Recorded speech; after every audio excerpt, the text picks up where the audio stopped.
তো কেমন আছো সবাই? আশা করি সবাই ভালো আছো। জানি অনেক দিন পর আবার ভিডিও আসছে। অ্যাকচুয়ালি আমি আমার দোকানের কাজে একটু ব্যস্ত ছিলাম বলে ভিডিও আনতে পারিনি। তো যাই হোক, সেটা তো কথা না। কথা হচ্ছে এখন আমাদের রাজ্যেও কিন্তু এসআইআর এর ঘোষণা হয়ে গেছে পশ্চিমবঙ্গে।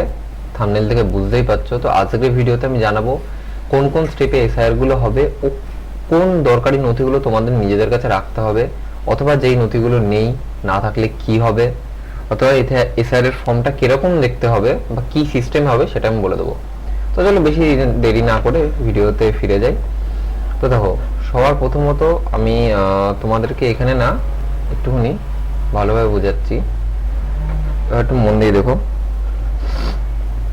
এক মিনিট, পেন টুলটা নিয়ে নি। হ্যাঁ, তো দেখো, এটা কিন্তু আমাদের পুরো এসআইআর এর চার্ট, যে এই প্রসেস আমাদের এসআইআরটা হবে, ঠিক আছে? এবার তোমাদেরকে বলে দিই কি কি হবে। প্রিন্টিং এন্ড ট্রেনিং 28 অক্টোবর থেকে 3 নভেম্বর 2025। তোমরা জানো এসআইআর কিন্তু বিহারে অলরেডি হয়ে গেছে। তো সেম অনেকটা সেই সিস্টেমে আমাদের পশ্চিমবঙ্গেও বা অন্যান্য রাজ্যে হবে। সেটা কিভাবে আমি বোঝাই। প্রিন্টিং এন্ড ট্রেনিং মানে প্রিন্টিং প্রিন্টিং মানেটা হচ্ছে তোমার এসআইআর এর যে প্রি প্রিন্টেড ফর্মগুলো তোমাদের কিন্তু বিএলআর তোমাদের বাড়িতে আনবে, যার মধ্যে তোমাদের ছবি বা আধার কার্ডের জেরক্স এগুলো তোমাদেরকে দিতে হবে। আচ্ছা, এর মধ্যে একটা কথা বলে রাখি, আমি টপিকে ফিরছি। তোমরা যারা যারা সাইবার ক্যাফে আমার এই ভিডিওগুলো দেখছো, সবাই রেডি থাকো। এই একটা মাস তোমাদের, মানে এই অক্টোবর নভেম্বর ডিসেম্বর, এই যে 3টে মাস, মানে আর মোটামুটি 2-3 দিন বাকি আছে তোমাদের এই শেষ হতে। আমাদের অক্টোবর অক্টোবর শেষ হতে কিন্তু 2-3 দিন বাকি। এই তোমাদের ধরো নভেম্বরে ধরি, নভেম্বর থেকে ডিসেম্বর এই একটা মাস কিন্তু তোমাদের দারুণ কাজের চাপ পড়বে। প্রত্যেকটা সাইবার ক্যাফেতেই ভালো ইনকাম হবে, ফটো জেরক্সের সব কিছু, ঠিক আছে? তো যাই হোক, 3 নভেম্বর 3 নভেম্বর পর্যন্ত তোমাদের প্রিন্টিং আর ট্রেনিং এর কাজ চলবে, জেরক্স প্রিন্ট। আর যারা বিএলআরও, যারা অফিসার নতুন নিয়োগ হয়েছে বা যারা পুরনো আছে, কিভাবে তারা ফর্ম ফিল আপ করবে তার ট্রেনিং দেওয়া হবে। House to house elimination phase 4 November থেকে, মানে 4 নভেম্বর থেকে 4 ডিসেম্বর তোমাদের হচ্ছে এই একটা মাস, যে এক মাসের কথা বলেছিলাম নভেম্বর থেকে ডিসেম্বর, এর মধ্যে কিন্তু তোমাদের পুরো এসআইআর এর বিএলআরওরা বাড়িতে এসে তোমাদের ফর্ম নেওয়া, ফটো লাগানো বা আর যা যা কাজ হয় এসআইআর এর, সেগুলো সব করবে। Publication of draft election roll 9 December তোমাদের হচ্ছে ইলেকশন রোলের যে ড্রাফট কপি সেটা অনলাইনে পাবলিশ হবে, যেরকম বিহারেও করেছিল, ঠিক আছে? বিহারেও যেরকম করেছিল 9 ডিসেম্বর। আচ্ছা, claim and objection period 9 December to 8 January.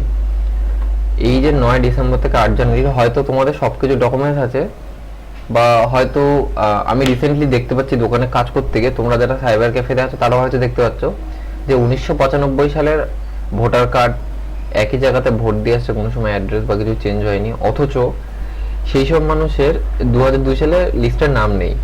এই ক্লেমগুলো তারা এই 9 ডিসেম্বর থেকে 8 জানুয়ারি এই টাইমের মধ্যে করতে পারবে। Notice period, hearing and verification.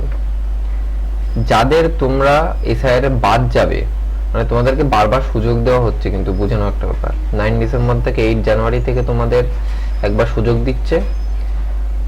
Hearing and verification, যাদের যাদের তোমাদের বাতিল যাবে বা যাদের যাদের তোমাদের লিস্টে তোলা হবে, তাদের হিয়ারিং হবে এই ডেটের মধ্যে।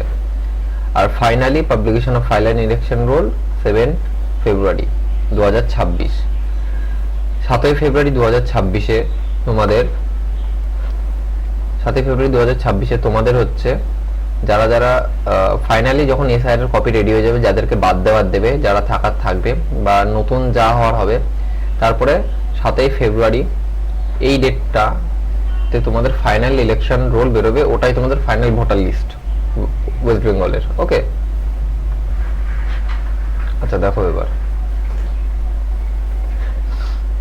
কমিশন থেকে বলে দিয়েছে তোমাদের এই নথিগুলো কিন্তু তোমাদের লাগবে, ঠিক আছে? আমি একটু বড় করে নিই, 1 মিনিট। হ্যাঁ, কমিশন থেকে বলে দিয়েছে কি কি নথি তোমাদের লাগবে, একবার আমি পয়েন্ট টু পয়েন্ট বলে দিচ্ছি। তোমরা দরকার পড়লে স্ক্রিনশট নিয়ে নিতে পারো, ঠিক আছে? একবার স্ক্রিনশট নিয়ে রেখে দাও। আচ্ছা, কি কি ডকুমেন্টস লাগবে আবার দেখে নিই। আর সাইডে নয়েজ আসলে সরি, আমি একটু দোকানে বসে ঠিক আছে, সাইডের নয়েজের জন্য সরি। আচ্ছা, কেন্দ্রীয় অথবা রাজ্য সরকারের কর্মী হিসেবে কাজ করছেন অথবা পেনশন পান এমন পরিচয়পত্র, যারা তোমরা কি বলবো সরকারি কাজ করো, তাদের যাদের আই কার্ড আছে বা তোমাদের পিএফ এর কাগজ বা তোমাদের অ্যাপয়েন্টমেন্ট লেটার যাই থাকুক না কেন, সেই জিনিসগুলো, অ্যাপয়েন্টমেন্ট লেটারটা অতটা প্রেফারেন্স দেবে না, তোমাদের যে আই কার্ড বা তোমাদের যে পাস দেওয়া হবে সেটাতে বেশি গুরুত্ব দেওয়া হবে। সেকেন্ড হচ্ছে 1987 সালের 1 জুলাইয়ের আগের ব্যাংক, পোস্ট অফিস, এলআইসি, স্থানীয় পেনশন দেওয়া কোনো নথি। ঠিক আছে। থার্ড হচ্ছে জন্ম শংসাপত্র অথবা অর্থাৎ বার্থ সার্টিফিকেট। ফোর্থ হচ্ছে পাসপোর্ট। ফিফথ হচ্ছে মাধ্যমিক বা তার অধিক কোনো শিক্ষাগত শংসাপত্র, মানে উচ্চ মাধ্যমিক বা যে কোনো কিছু। রাজ্য সরকারের উপযুক্ত কর্তৃপক্ষের দেওয়া বাসস্থানের শংসাপত্র, রেসিডেন্সিয়াল বা ডোমিসাইল যেটাই বলো। ফরেস্ট রাইট সার্টিফিকেট, জাতিগত শংসাপত্র অর্থাৎ এসসি ওবিসি কার্ড, কোনো নাগরিকের ন্যাশনাল রেজিস্টার, স্থানীয় প্রশাসনের দেওয়া পারিবারিক রেজিস্টার, জমি অথবা বাড়ির দলিল। এইটা কিন্তু খুব একটা দরকারি জিনিস আমি বলবো, যাদের এইটা আছে তো মোটামুটি ধরে নিতে পারো, মানে তোমাদের যেই সব কটা দিতে এরকম কোনো ব্যাপার নেই, এর মধ্যে যে কোনো একটা কি দুটো দেবা যথেষ্ট।